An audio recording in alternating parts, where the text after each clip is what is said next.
ফুরফুরি নগরে সে আগের মতো খুশিটা ফিরে এসেছিল। সবাই সবার মতো কাজ করতেছিল, কেউ খেতে কাজ করতেছিল, আবার কেউ ফ্যাক্টরিতে মেশিন চালাইতেছিল। গ্রামের সবাই খুশি ছিল, কিন্তু এই খুশিটা বেশি সময়ের জন্য ছিল না। পুরোপুরি 5-6 বছর পরে গ্রামের মধ্যে 3টা কাটা লাশ পাওয়া যায়। কোন লাশের মাথা নেই, আবার কোন লাশ মাঝখান দিয়ে কাটা ছিল। গ্রামের মধ্যে আবার আতঙ্ক সৃষ্টি হয়ে যায়। তারপর গ্রামের সে সাহসী ছেলে রাইস্টার ওইখানে এসে পৌঁছায় আর এসে বলে, তোমরা কি কিছু দেখেছিলে কে এই কাজ করেছে? কিন্তু সবাই মাথা নিচু করে বলে তারা নাকি কিছুই জানে না। তো রাইস্টার লাশগুলা দেখে এবং লাশের পাশে জ্বলতে থাকে আগুন দেখে সে বুঝে যায় যে কে করেছে। তাই সে তাড়াতাড়ি করে রামু কাকার কাছে চলে যায়। রামু কাকা আবারও গ্রামের মধ্যে লাশ পাওয়া গেছে। এই কথা শুনে রামু কাকা কাঁপতে কাঁপতে বলে, যেটার ভয় ছিল ওইটাই হয়ে গেছে। তান্ত্রিক আবারও ফিরে এসেছে এবং সে অনেক শক্তিশালী হয়ে ফিরে এসেছে। সেদিন আমাবস্যার রাত ছিল, আকাশে বিদ্যুৎ চমকাতেছিল। হুট করে আকাশ থেকে তান্ত্রিক উড়তে উড়তে মাটিতে নামে। সে তার হাত দিয়ে একটা সাদা ঘাস পুরো গ্রামে ছড়িয়ে দেয়। আর যারা যারা ওই গ্যাসের মধ্যে পড়েছে, কেউ কেউ বন্য হিংস্র জন্তু হয়ে গেছে, না হয় কারো কারো কথা বলা বন্ধ হয়ে গেছে। তান্ত্রিক অনেক শক্তিশালী ছিল, সে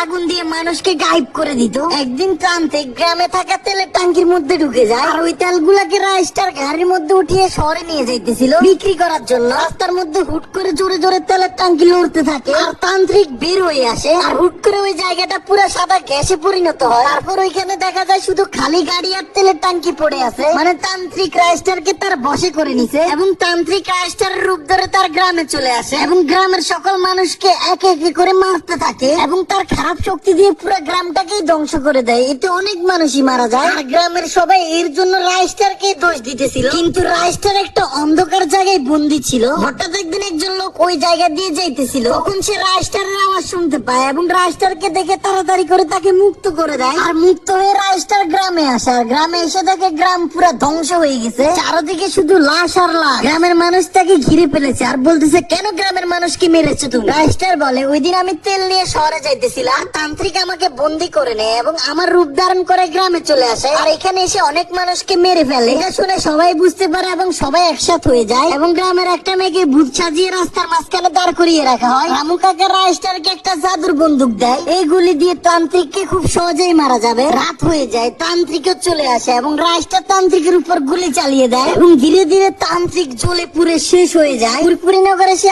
আগের মতো খুশি আবার ফিরে আসে। গ্রামের সবাই খুশিতে আবার মেতেছিল, না তাদের মধ্যে আর কোনো ভয় ছিল না, তান্ত্রিক বেঁচে ছিল। আর এদিক দিয়ে আবারও রাইস্টার গ্রামের হিরো হয়ে গেছিল।